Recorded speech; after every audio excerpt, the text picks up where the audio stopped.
We are trained to do air shows and jumping performances. The men and women that you see in the 82nd Airborne Division that are about to exit this airplane are trained to jump into combat situations and bring the war to the enemy. Ladies and gentlemen, let's just watch as members of the 82nd Airborne get ready to jump. Here we come, ladies and gentlemen. It is the mass jump at Little Rock.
Now, I don't want to be the bearer of bad tidings, but I'm looking, and I don't even like to admit it, but I'm seeing, Brandon, some guys going, or women go into the trees.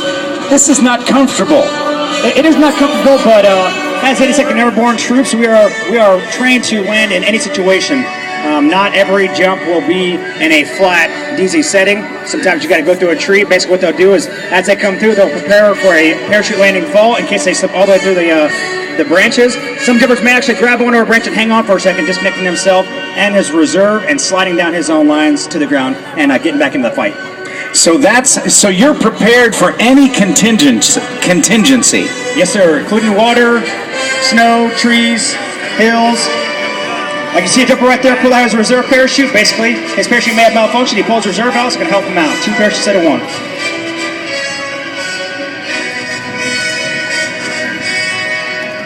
Wow.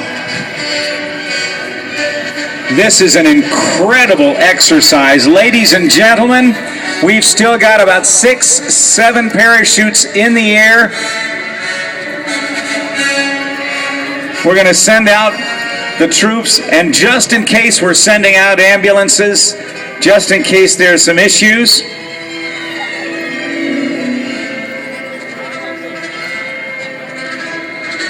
And the last jumper is down. Ladies and gentlemen, let's hear it for the 82nd Airborne. Make some noise so they can hear you all the way across the field. Brandon Valley, Arlen Slade, thanks you guys.